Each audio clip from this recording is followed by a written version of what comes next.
नमस्कार दोस्तों, आज जो हम कहानी देखने वाले हैं वो एक सच्ची कहानी है। ये जेम्स वैन प्राग जी जो है, जो बहुत बड़े साइकिक है, उनके केस में से एक है।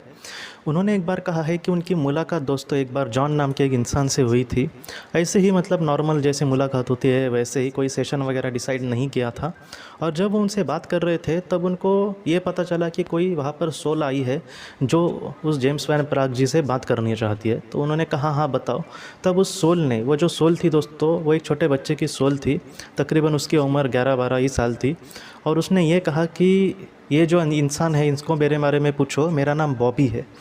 जेम्स वैन प्राग जी ने कहा कि उस इंसान को, जॉन को पूछा कि तुम बॉबी नाम के किसी लड़के को जानते हो? तो वो एकदम चौंक उठा, क्योंकि आप सोचिए कि नए नए हम किसी से बात कर रहे हो और अचानक वो कुछ ऐसा पूछे जो हमारी पर्सनल चीज़ें हो, पर्सनल बातें हो, तो एकदम हम चौंक जाएंगे। वैसे ही वो चौंक गया जॉन। और जॉन ने बाद में ये कहा कि हाँ वो मेरा भांजा है, वो मेरी बहन का एक बच्चा था 11 साल का, और वो अब इस दुनिया में नहीं है। वो बीमार हुआ और बाद में इस दुनिया से चला गया था। तो जेम्स वैन प्राग जी को भी बहुत बुरा लगा ये सुनकर। एक पृष्ठभूमि आपको मैं बताना चाहता हूँ कि जो जेम्स वैन प्राग जी ये कहते हैं कि जो जॉन की जो बहन है दोस्तों, उसका नाम है जेनी। और जेनी एक सोशल वर्कर थी, मतलब सामाजिक काम वगैरह वो करती रहती थी। बाद में उनका एक छोटा सा एक ग्रुप भी था महिलाओं का, और उसमें वो चेयरमैन थी। मतलब उसको ऐसा वक्त ही नहीं होता था, वो दिन भर कुछ ना कुछ ऐसा सोशल वर्क या फिर कुछ और एक्टिविटीज़ ही करती रहती थी। अपने बेटों को भी लेकर, मतलब बॉबी को लेकर भी उसके मन में इतना लगाव नहीं था जैसे एक माँ का होता है। वो अपने काम पर ही ध्यान देती थी, मतलब एक रेगुलर, एक नॉर्मल ही जैसे वो, मतलब उसका बिहेव था अपने बेटे के साथ। एक कुछ भी वैसा, मतलब अपने बेटे के लिए कुछ करे वगैरह, कभी उसकी पढ़ाई पर भी नॉर्मली ध्यान, कुछ ऐसा एक कहते हैं ना कि एक दिल से ध्यान देना चाहिए, वो उसने कभी भी नहीं किया।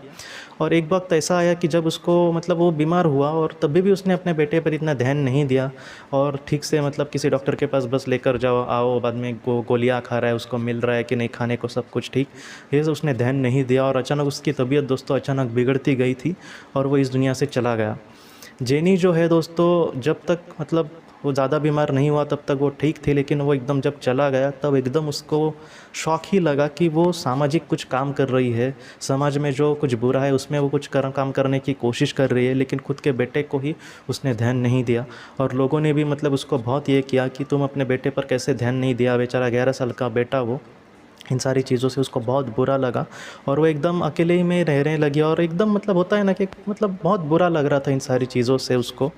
अब जब जेम्स वैन प्राग जी के साथ वो जो बॉब था, उसकी आत्मा जब बात कर रही थी, तब उसने ये कहा कि तुम मेरी माँ को, मतलब अपने मामा को वो कह रहा है कि तुम मेरी माँ को कहना कि तुम चिंता मत करना और अपने आप को दोष मत देना, क्योंकि जेनी अपने आप को ही दोष दे रही थी। और कोई भी माँ ऐसे ही अपने आप को दोष देगी क्योंकि उसने ध्यान नहीं दिया था। लेकिन बॉब अब ये कह रहा है कि माँ को कहना कि तुम अपने आप को दोष मत देना, जो होना था वो हो गया। और इसी तरीके से मतलब अब मैंने अपने जीवन को चुना था, अब मैं जहाँ पर भी हूँ बहुत ही खुश हूँ। तो तुम अपनी माँ, मतलब तुम मेरी माँ को कहना कि तुम मत चिंता करना, और मैं तुम सबसे बहुत प्यार करता हूँ, और मेरी जो ब्लेसिंग है वो हमेशा तुम्हारे साथ है मामा।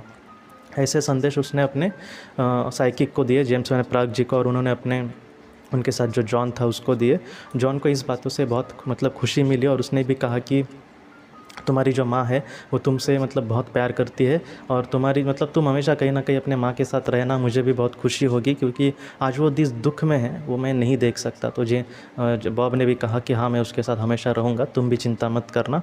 और आखिर में दोस्तों जॉन के भी आंखों में आंसू आए, और तो उसने कहा कि तुम जहाँ पर भी रहो खुश रहना और हमेशा हमारे साथ रहना, तुम हमारी ही फैमिली के एक हिस्सा हो। तो उस बॉब ने भी ये सारी चीज़ें मानी, और आखिर में भी बॉब ने कहा कि मैं अपनी माँ से और तुम सबसे बहुत प्यार करता हूँ।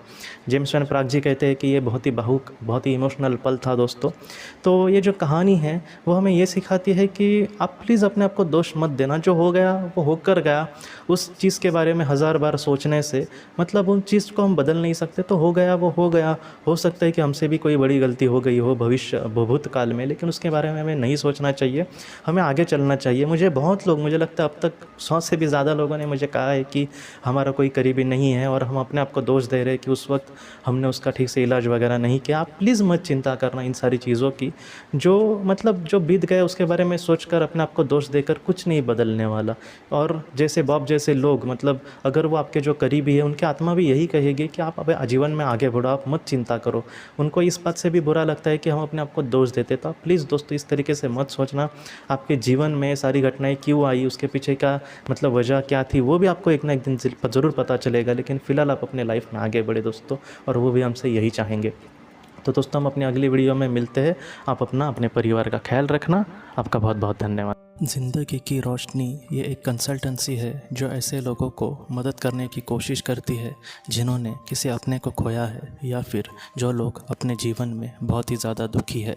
जो लोग इस संस्था के साथ जुड़ेंगे उन्हें पास्ट लाइफ रिग्रेशन की ऑडियो, ध्यान करने के लिए 5 ऑडियो, 10 ऑडियो बुक्स और उसके साथ साथ PDF किताबें, मतलब ऐसी किताबें जो मोबाइल या फिर लैपटॉप या फिर कंप्यूटर पर आप पढ़ सकते हैं, ऐसी किताबें उन्हें ईमेल पर या फिर व्हाट्सएप पर भेजी जाएंगी।